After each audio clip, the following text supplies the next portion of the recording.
तो देखो यहाँ पे जो है आज की क्लास में हम लोग सिविक सेमेस्टर 1 के आर्ट्स कॉमर्स साइंस तीनों स्ट्रीम में जो है एक कॉमन है, राइट, जिसका एग्जाम हम लोग का मे बी कब है, 10 तारीख को, 10 नहीं 13 तारीख को है एग्जाम। सो उसको लेकर जो है हम लोग यहाँ पे स्टार्ट कर रहे हैं, राइट। सिविक का जो सबसे पहला टॉपिक है हम लोग स्टार्ट कर रहे हैं, पेपर का नाम है constitutional value and additional program, right, जिसको सिविक कहा जा रहा है। और यहां से बेसिकली इसका एग्जाम में कैसे आता है, यहाँ पे एग्जाम में इसका मार्क्स आएगा 25 इंटू 2, यानी 2 क्वेश्चन आएगा, एक मॉडल 1 से आएगा, एक मॉडल 2 से आएगा, टोटल 50 मार्क्स का होगा। यहाँ पे कोई एमसीक्यू नहीं आएगा, कोई एससीक्यू नहीं आएगा, है ना, डायरेक्ट 2 क्वेश्चन आएगा, लॉन्ग क्वेश्चन 2 लिख के आना है और बस ये एग्जाम होगा। टोटल 4 क्वेश्चन दिया जाएगा और 4 क्वेश्चन में जो है 2 क्वेश्चन हम लोग को क्या है करना होगा, पर क्वेश्चन जो है 25 मार्क्स का आएगा। सो हम लोग आज स्टार्टिंग से स्टार्ट करते हैं, है ना। पहला टॉपिक जो है हम लोग का सिविक का सिलेबस में है क्या, कॉन्स्टिट्यूशंस एंड कॉन्स्टिट्यूशनलिज्म। आज हम लोग बात करेंगे कॉन्स्टिट्यूशंस क्या होता है, कॉन्स्टिट्यूशंस क्या है, और देन उसके बाद हम लोग डिस्कस करेंगे कि कॉन्स्टिट्यूशनलिज्म क्या होता है। आज दोनों को हम लोग डिस्कस करेंगे, कॉन्स्टिट्यूशंस और कॉन्स्टिट्यूशनलिज्म, बेसिक फीचर्स क्या क्या होता है, ये चीज को जो है हम लोग क्या करेंगे, स्टडी करेंगे। सबसे पहले बात आता है कॉन्स्टिट्यूशंस क्या होता है, उसके बारे में जान लेते हैं, एंड देन उसके बाद हम लोग बात करेंगे कॉन्स्टिट्यूशनलिज्म क्या होता है। कॉन्स्टिट्यूशंस कॉन्स्टिट्यूशंस को बेसिक अंडरस्टैंडिंग ये होता है कि कॉन्स्टिट्यूशन को एक शब्द में अगर कहा जाए, so constitutions is the supreme law of land, constitutions is the fundamental set of the principle of the governance of the country, यानी देश को चलाने के लिए, सरकार को गाइड करने के लिए जो फंडामेंटल क्या होता है, लॉ होता है, उसको हम लोग कहा जाता है कॉन्स्टिट्यूशन। कॉन्स्टिट्यूशंस का एक सिंपल मतलब क्या होता है, कॉन्स्टिट्यूशंस का मतलब होता है supreme law of land. Constitutions का मतलब होता है सुप्रीम लॉ ऑफ लैंड। किसी भी देश का, हर देश का क्या है, एवरी कंट्री हैज कॉन्स्टिट्यूशंस, है ना, हर एक देश का अपना एक संविधान होता है, और जो संविधान क्या करता है उस देश का सबसे सुप्रीम लॉ होता है, यानी the constitutions is the superior to constitutions is superior from all the existing law in the country, यानी देश में जितने भी कानून होते हैं वो सबसे ऊपर कानून अगर कोई होता है तो क्या होता है, कॉन्स्टिट्यूशंस होता है। इसलिए कहा जाता है constitutions means the supreme law of land, supreme law of country, supreme law of state is called constitutions.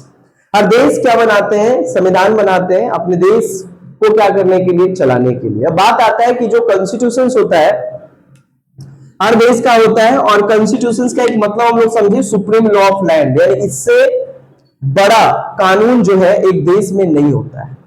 इसके अलावा बात किया जाए तो कॉन्स्टिट्यूशन जो है, भारत का संविधान के बारे में बात किया जाए तो भारत का संविधान दुनिया का सबसे लॉन्गेस्ट रिटन कॉन्स्टिट्यूशन है। Indian constitution is the longest written constitution of the world, longest written constitution. भारत का जो संविधान है वो क्या है, दुनिया का सबसे लंबा और सबसे बड़ा संविधान है, यानी जितना हमारे भारत के संविधान में आर्टिकल है, जितना हमारे भारत के संविधान में शेड्यूल है, जितना हमारे भारत के संविधान में पार्ट है, दुनिया के किसी भी देश के संविधान में देखने को नहीं मिलती है। इसलिए भारत के संविधान को कहा जाता है दुनिया का सबसे बड़ा संविधान, दुनिया का सबसे लार्जेस्ट कॉन्स्टिट्यूशन कहा जाता है। उसके अलावा देखा जाए तो ये जो भारत का संविधान है ना, भारत का जो संविधान है ये बेसिकली ये बनकर कब तैयार होता है, यानी ये बनकर तैयार तो होता है 26 नवंबर 1949, है ना। यहाँ पे हम क्या बोलते हैं, एडॉप्ट कब किया जाता है, तो एडॉप्ट किया जाता है 26 नवंबर 1949, लेकिन ये भारत के संविधान को लागू किया जाता है कब, 26 जनवरी 1950। दैट्स व्हाई उस दिन हम लोग क्या सेलिब्रेट करते हैं, रिपब्लिक डे, और इस दिन भी हम लोग सेलिब्रेट करते हैं कि हमारा संविधान फाइनली क्या होता है, केम इनटू फोर्स, यानी भारत का संविधान क्या होता है, लागू होता है। तो कुल मिलाकर एक यहाँ पे कहा जा सकता है कि भारत का संविधान बनकर तैयार होता है कब, 26 नवंबर 1949, लेकिन भारत का संविधान लागू कब होता है, 26 जनवरी 1950, and that's why we celebrated 26 जनवरी एज अ रिपब्लिक डे, है ना। ठीक, उसके बाद बताया जाए तो भारत के संविधान का एक और खासियत है, भारत के संविधान को बनाने में लगभग देखा जाए तो 2 साल 11 महीना 18 दिन क्या होता है, 18 दिन लगता है, यानी ये पूरा टोटल टाइम लगता है भारत के संविधान को बनाने में। प्रॉपर तरीके से भारत का संविधान बना कब, 2 साल 11 महीना 18 दिन। यानी लगभग लगभग 3 साल तक क्या होता है, टाइम लगता है भारत के संविधान को बनाने में। वहीं पे बात किया जाए तो भारत के संविधान को बनाने में जो है दुनिया के बहुत सारे देशों के संविधान को पढ़कर बहुत सारे देशों के संविधान से सोर्सेस लिया गया है। यानी भारत के संविधान को ऐसे नहीं बनाया गया, दुनिया के लगभग लगभग 50 देशों से अधिक देश के संविधानों को पढ़कर भारत के संविधान को लिखा गया है।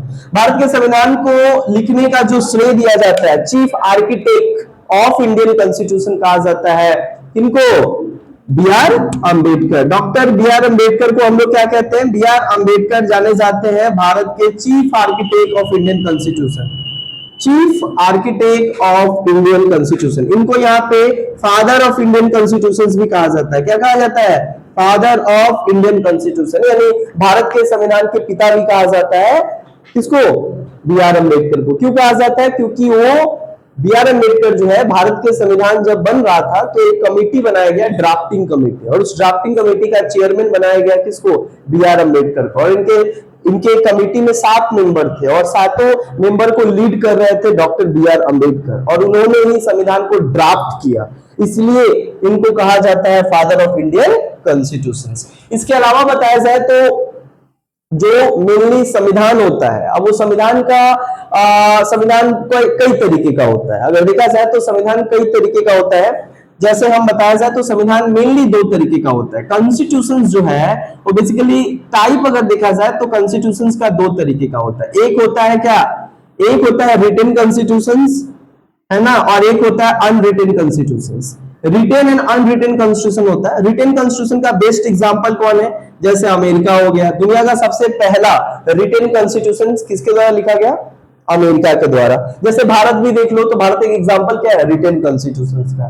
बट वहीं पे कुछ ऐसे भी देश होते हैं जहां पे लिखित रूप में कॉन्स्टिट्यूशन नहीं मिलता है। There is the constitution but not in a written way, यानी रिटन फॉर्मेट में नहीं पाया जाता। इसका बेस्ट एग्जांपल कौन है, UK, Britain. Britain is the best example of the unwritten constitutions in the world, है ना। कॉन्स्टिट्यूशंस देखा जाए तो और भी 2 तरीके का होता है। एक को कहा जाता है रिजिड, क्या कहा जाता है, रिजिड। एक को कहा जाता है फ्लेक्सिबल, क्या कहा जाता है, फ्लेक्सिबल। और एक को कहा जाता है, क्या कहा जाता है, एक को कहा जाता है रिजिड, एक कहा जाता है फ्लेक्सिबल, और एक को कहा जाता है बोथ, यानी partially rigid and partially flexible. अब जैसे बात है कि दुनिया में कुछ ऐसे भी संविधान है जो बहुत ज्यादा कठोर है। कठोर कहने का मतलब किस सेंस में कठोर कह रहे हैं, कठोर कहने का मतलब होता है कि संविधान में परिवर्तन लाने का जो मेथड है बहुत ही कॉम्प्लेक्स है, बहुत ही क्या है, टफ है। तो वैसे देश के संविधान को कहा जाता है rigid constitution, and the best example of rigid constitution is American constitution. और दुनिया का सबसे जहां कॉम्प्लेक्स मेथड है संविधान में परिवर्तन लाने का, वो देश का नाम क्या है, अमेरिका। वहीं पे बात किया जाए तो कुछ देश का संविधान ऐसा भी होता है जहां पे संविधान में परिवर्तन लाना बड़ा आसान है। जैसे कानून बनाते हैं वैसे ही क्या लाता है, लाया जाता है, संविधान में परिवर्तन भी लाया जाता है। यानी the amendment process is very क्या बोलेंगे, फ्लेक्सिबल। कुछ देश ऐसे भी है जहां पे संविधान में परिवर्तन लाना जो है बड़ा आसानी तरीके से लाया जा सकता है। वहां पे सिस्टम यानी मेथड्स काफी ज्यादा क्या है, सिंपल है। उस देश को उसका बेस्ट एग्जांपल क्या है, यूके। लेकिन वहीं पे बात करते हैं इंडिया। इंडिया किस में आता है, इंडिया ना अमेरिका की तरह इतना ज्यादा कॉम्प्लेक्स सिस्टम है संविधान में परिवर्तन लाने का, और नहीं यूके की तरह इतना ज्यादा क्या है, सिंपल है ना। इंडिया का जो कॉन्स्टिट्यूशन है उसमें संविधान में परिवर्तन लाने का अमेरिका की तरह ज्यादा टफ भी नहीं है और ब्रिटेन की तरह इतना सिंपल भी नहीं है। सो इंडियन कॉन्स्टिट्यूशन को कहा जाता है it is synthesis of both, यानी it is partially flexible and partially rigid, है ना। फ्लेक्सिबल भी है और रिजिड भी है। मैटर करता है कि आप भारत के संविधान के किस प्रोविजंस में आप चेंजेस ला रहे हो। तो हमारे देश में 2 तरीके से चेंजेस लाया जाता है। एक लाया जाता है सिंपल मेजोरिटी के द्वारा चेंज होता है कुछ प्रोविजंस, संविधान का कुछ पार्ट सिंपल प्रोविजंस के द्वारा आप चेंज कर सकते हो। यानी आपके पास अगर केवल क्या है, आपके पास बस सिंपल मेजोरिटी है, 51% मेजोरिटी है,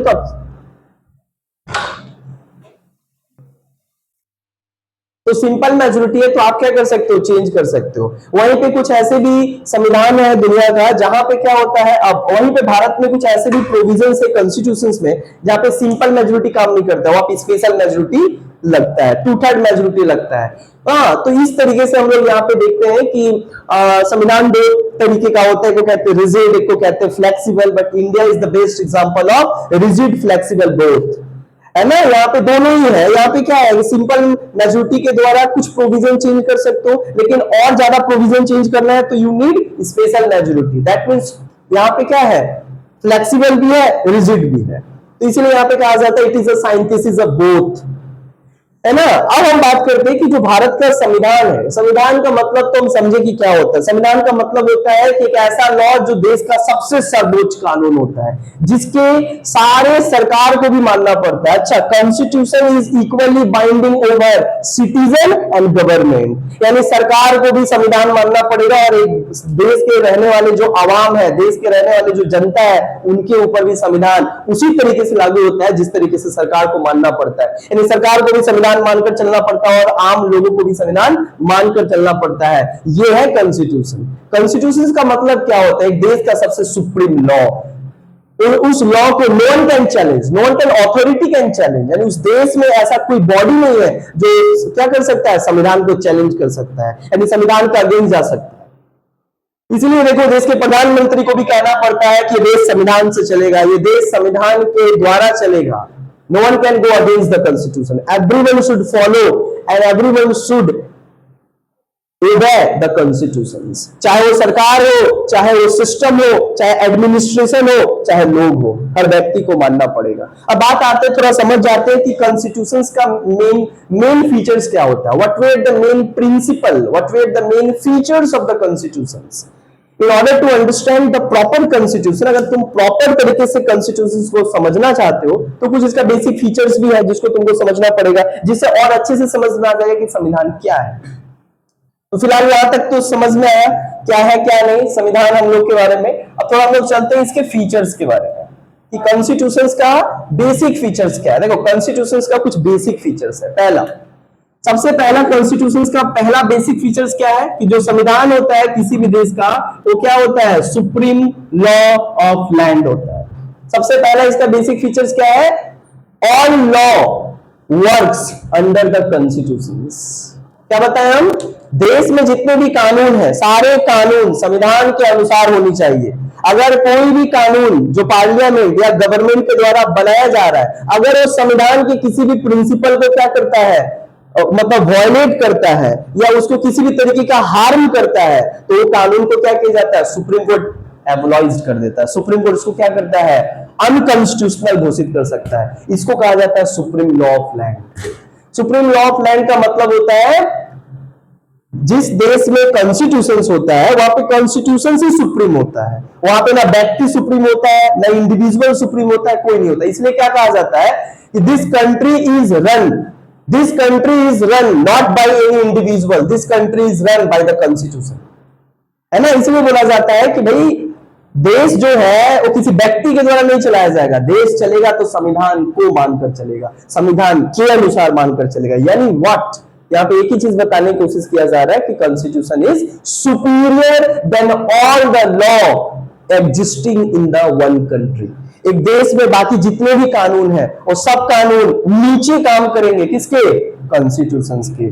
जब बात होगा रियल मतलब रियल प्रिंसिपल का बात होगा, रियल लॉ का बात होगा, तो ये सब कुछ नहीं माना जाएगा। किसको माना जाएगा, कॉन्स्टिट्यूशन। समझ में आ रहा है। तो ये एक सबसे पहला फीचर है सुप्रीम लॉ ऑफ लैंड, यानी एक देश में कॉन्स्टिट्यूशन वहां का क्या होता है, सबसे सुप्रीम होता है। अब बाकी जितना लॉ बनाया जाता है सब कॉन्स्टिट्यूशन को फॉलो करके बनाया जाता है। कॉन्स्टिट्यूशन के अगेंस्ट, कॉन्स्टिट्यूशन की स्पिरिट के अगेंस्ट जाकर आप कोई कानून नहीं बना सकते हो। You can not make any law, है ना, you can not make any law against the spirit and philosophy of the constitution. यानी ऐसा कोई चीज संविधान में नहीं लिखा हुआ है और आप चाहते हो उसके ऊपर कानून बनाना, इट इज नॉट पॉसिबल, आप नहीं बना सकते हो। समझ में आ रहा है। संविधान को ताक के रख के आप कोई कानून नहीं बना सकते, वही तो सबसे सुप्रीम है, वही तो आपको पावर दे रहा है, पार्लियामेंट को पावर दे रहा है, गवर्नमेंट को पावर दे रहा है कि आप कानून बनाओ, तो आप उसके अगेंस्ट कैसे जा सकते हो। पावर का सोर्स क्या है हमारे देश में, सबसे बड़ा पावर का सोर्स क्या है, who is the source of power, constitution. हमारा पावर का सोर्स कॉन्स्टिट्यूशन है, गवर्नमेंट के पावर का सोर्स कॉन्स्टिट्यूशन है, सुप्रीम कोर्ट के पावर का सोर्स कॉन्स्टिट्यूशन है, यानी सारा पावर का सोर्स एक ही जन है, वो क्या है, कॉन्स्टिट्यूशन। तो संविधान बड़ा कि वो जो पावर इंजॉय कर रहा है वो बड़ा, संविधान बड़ा। दैट्स व्हाई यहां पे कहा जाता है सुप्रीम लॉ ऑफ लैंड। दूसरा फीचर्स क्या होता है? दूसरा फीचर्स क्या होता है? दूसरा फीचर्स होता है कि जो कॉन्स्टिट्यूशंस है, राइट, जो कॉन्स्टिट्यूशंस होता है, सुप्रीम लॉ ऑफ लैंड तो होता ही है, साथ ही साथ कॉन्स्टिट्यूशंस क्या होता है? It is set of the fundamental principle. It is a set of fundamental principle, and in a constitution there is mentioned the division between the division of power between government and citizen. संविधान में mention है कि सरकार के पास कितना power होगा और आम नागरिक के पास कितना पावर होगा, है ना? Who divides the power between government and state, government and citizen? Constitution। सब तो संविधान में लिखा गया है। संविधान हमको पावर दिया है फंडामेंटल राइट्स, गवर्नमेंट नहीं दिया है। तो जब संविधान हमको पावर दिया है कि हम लोग के पास कुछ फंडामेंटल राइट्स होगा, तो सरकार चाहकर उसको नहीं छीन सकता है, क्योंकि सरकार तो तुमको भी पावर दिया है और सरकार हमको भी, संविधान हमको भी पावर दिया है। तो हमको जो पावर दिया वो हम एंजॉय करेंगे, तुमको जो पावर दिया गया तुम एंजॉय करोगे। जब तुम हमारे पावर को हार्म करोगे तब संविधान बीच में आएगा, है ना? तो यानी दूसरा यहां पे क्या हो गया? Division of power. कॉन्स्टिट्यूशन क्या करता है? डिवीजन करता है किस चीज का?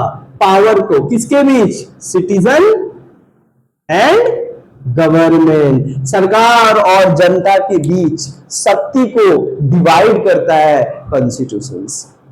और कॉन्स्टिट्यूशंस में ही लिखता है, कॉन्स्टिट्यूशंस में ही लिखा होता है कि एक देश में नागरिकों का पास क्या अधिकार है और सरकार जो देश को चला रहा है, सरकार उसके पास क्या अधिकार है, उसका क्या पावर है, इसका क्या पावर है। दोनों को लिमिटेशन कौन लगाता है? कॉन्स्टिट्यूशंस लिमिटाइज करता है। तुम्हारा बाउंड्री यहां तक है, उसका बाउंड्री वहां तक है, तुम उसके बाउंड्री में नहीं जाओगे, तुम्हारे बाउंड्री में नहीं जाएगा, वरना रोज ही कंफ्लिक्ट होगा।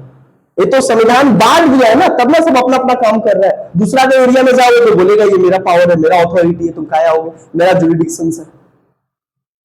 समझ में आया कि नहीं? तो यहां पे दूसरा चीज क्या बता रहे हैं संविधान का? एक सबसे इंपॉर्टेंट फीचर्स क्या होता है? Division of power between citizen and government. यानी किसी भी देश के संविधान में क्या बता रहता है? संविधान वहां पहले ही बांट देता है कि सरकार के पास क्या पावर है और नागरिक के पास क्या पावर रहेगा।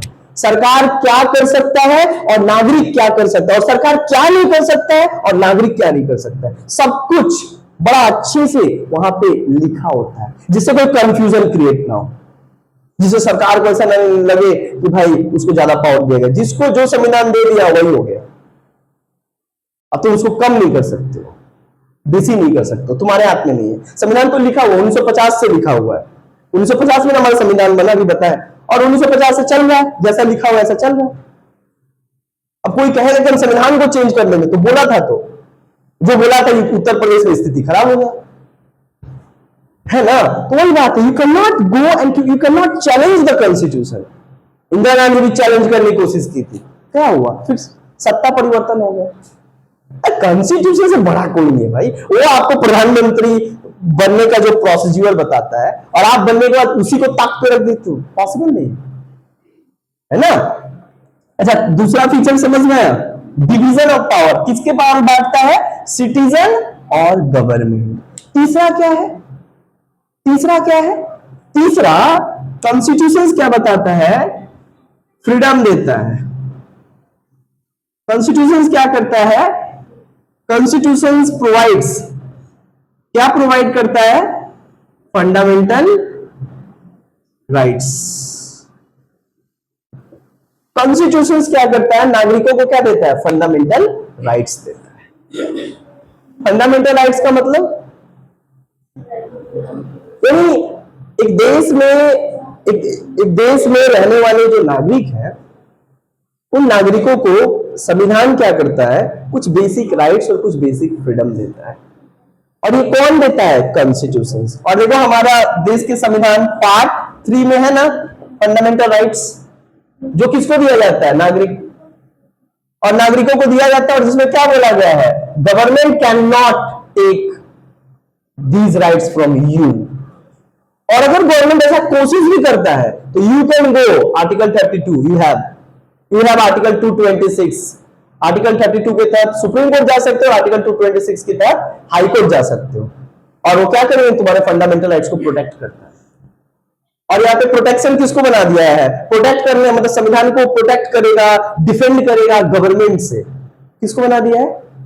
Supreme court. इस संविधान में ही ना मेंशन किया है, संविधान में ही तो फंडामेंटल राइट्स दिया अपने लोगों को एंजॉय करने के लिए। और साथ ही साथ क्या होता है, तीसरा चीज यहाँ पे क्या है? कॉन्स्टिट्यूशन। हमारा संविधान तो, हमारा देश तो पता है कैसा है, हमारा देश कैसा है? फेडरल है। India is a federal country, not fully but there is a features of federalism. हमारा जो भारत है वहां पे भी देखोगे तो फेडरलिज्म है। क्यों फेडरलिज्म है? दो सरकार पाया जाता है, एक है सेंट्रल गवर्नमेंट और एक है हर एक स्टेट का स्टेट गवर्नमेंट। यानी क्या है, हमारा ड्यूअल गवर्नमेंट है। तो ड्यूअल गवर्नमेंट के बीच तो पावर डिवीजन होगा, किसके पास क्या पावर होगा, किसके पास क्या नहीं पावर होगा। तो कौन डिवाइड करता है कि सेंट्रल गवर्नमेंट के पास कितना पावर होगा, स्टेट गवर्नमेंट के पास कितना पावर होगा? ये डिवीजन करता है कौन? Constitution. Constitution, in a constitution already there is a division of power between center and state। केंद्र और राज्य के बीच क्या पावर डिवीजन होगा, केंद्र के पास कितना पावर होगा, राज्य के पास कितना पावर होगा, कौन कौन सा विषय पे इसके पास पावर होगा, कौन कौन सा विषय पे इसके पास पावर होगा, ये सब कुछ मेंशन होता है कहां पे? संविधान में। यानी क्या है यहाँ पे बताएं? Divisions of power, divisions of power between centre and state, centre and state. अच्छा, सेंटर स्टेट मतलब समझ में आ रहा है?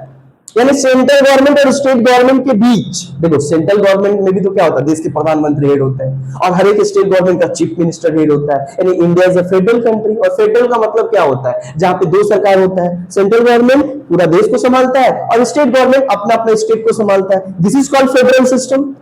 बट इंडिया के फेडरलिज्म को क्या कहा जाता है? इंडिया को फेडरलिज्म को एक और नाम दिया जाता है, क्वाजी फेडरल। क्या कहा जाता है?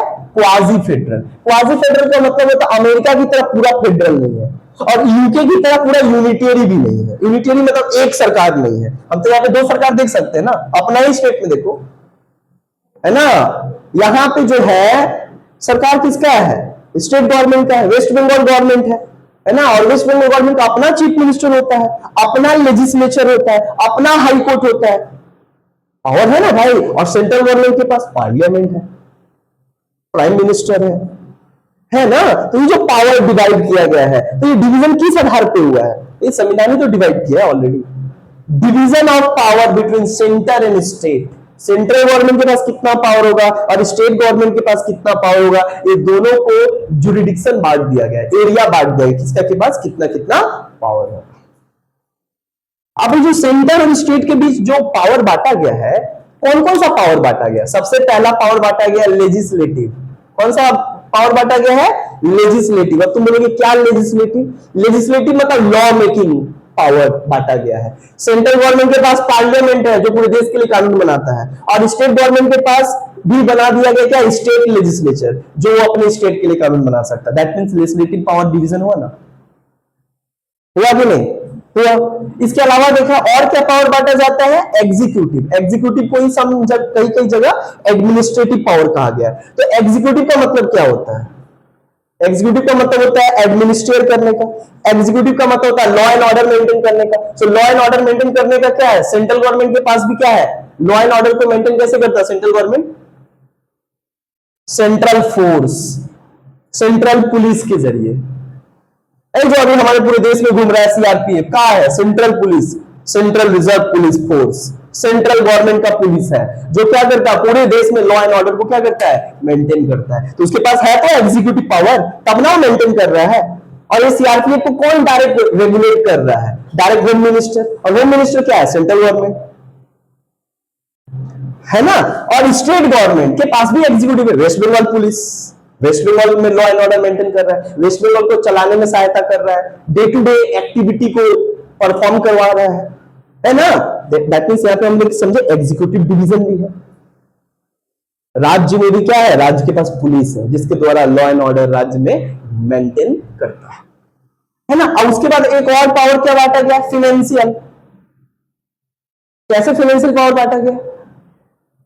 सेंट्रल लेवल पे पार्लियामेंट में भी बजट पेश होता है पूरे देश के लिए, और स्टेट लेजिस्लेचर में भी बजट पेश होता है किसके लिए? स्टेट के लिए। इससे समझ में आता है स्टेट गवर्नमेंट अपना पैसा उठाता है तो उस पर क्या क्या करेगा, किसकी किसके ऊपर खर्चा करेगा अपना वेस्ट बंगाल में। तो स्टेट का अलग से फिनेंशियल बिल आता है, और सेंट्रल गवर्नमेंट का मतलब पूरे देश का वहां पे पार्लियामेंट में रखा जाता है ना। Central budget that is called annual budget, वो कहां रखा जाता है, पार्लियामेंट में। और स्टेट बजट को स्टेट लेजिस्लेचर में, यानी फाइनेंशियल पावर यहां पे भी तो बांटा गया है। कौन कितना पैसा उठाया, कभी रेस्टोरेंट में जाना देना, 3 लोग बिल देगा तुमको, क्या देगा वो, एक देगा सेंट्रल जीएसटी, एक देगा स्टेट जीएसटी, और एक देगा इंटीग्रेटेड जीएसटी। तुम लोग बिल कभी देखती नहीं हो, बस खाली पैसा दिखता हो, है ना, लिखा होता है कि नहीं, सेंट्रल जीएसटी यानी सेंट्रल गवर्नमेंट तुमसे कुछ पैसा लिया, एसजीएसटी यानी स्टेट गवर्नमेंट जिस स्टेट का रेस्टोरेंट में खाया उसको गवर्नमेंट के पास कुछ पैसा गया, अब तुम लोग को मिला के तुम्हारा बिल आया 9 रुपया, 9 रुपया इधर, 9 रुपया कुछ खाया, 9 मतलब जितना खाओगे उस बेसिस पे है। अब 18 रुपया, तो 18 रुपया तो ऐड हो गया, 18 रुपये में 9 रुपये ही बांट लेगा, सेंट्रल गवर्नमेंट ले लेगा, मोदी जी के पास चल जाएगा और इधर ममता जी के पास चल जाएगा, हो गया, खेला हो गया। काटेगा काटेगा ही, काटेगा ही ना भाई। स्टेट गवर्नमेंट कहां से पैसा कमाएगा, इधर से ना कमाएगा, सेंट्रल गवर्नमेंट कहां से पैसा कमाएगा, क्योंकि दोनों स्टेट और सेंट्रल दोनों तो हमारा ही भला कर रहा है, भला हमारा ही ना कर रहा है। स्टेट गवर्नमेंट स्कूल बना है चाहे सेंट्रल गवर्नमेंट स्कूल बना है, स्कूल में भी जो है 60-40 का मार्जिन चलता है। तुमको क्या लगता है जो टीचर है हम लोग के यहाँ पे वेस्ट बंगाल में पढ़ा रहे हैं, तो क्या सारा केंद्र सरकार के साथ पैसा आता है? नहीं, 60% देता है केंद्र सरकार और 40% किसको देना पड़ता है, स्टेट गवर्नमेंट। तो दोनों उठाएगा तब ना देगा, ऐसे थोड़ी देगा। समझ में आया कि नहीं? सो एक चीज हम यहाँ पे देखिए, division of power between centre and state के बारे में बताया गया। उसके बाद क्या बताया गया इसमें, इसके बाद क्या बताया गया इसमें, इसमें यह भी बताया गया है power and role of the institutions in India, यानी जितने भी जो इंस्टीट्यूशंस है उनका काम क्या होगा, इसके बारे में भी भारत के संविधान में प्रावधान है। There was an provisions in Indian constitutions about the power and role and responsibility and function of the every institutions in India. भारत में जितने भी इंस्टीट्यूशंस है, जैसे कैसे क्या क्या इंस्टीट्यूशंस है, देखो सरकार का ऑर्गन्स होता है ना, ऑर्गन्स ऑफ गवर्नमेंट। तो ऑर्गन्स ऑफ गवर्नमेंट का क्या काम होगा, कौन सा ऑर्गन्स का क्या काम होगा, है ना, ये भी कहां मेंशन होता है, कॉन्स्टिट्यूशंस। जैसे हमारे सरकार का क्या होता है,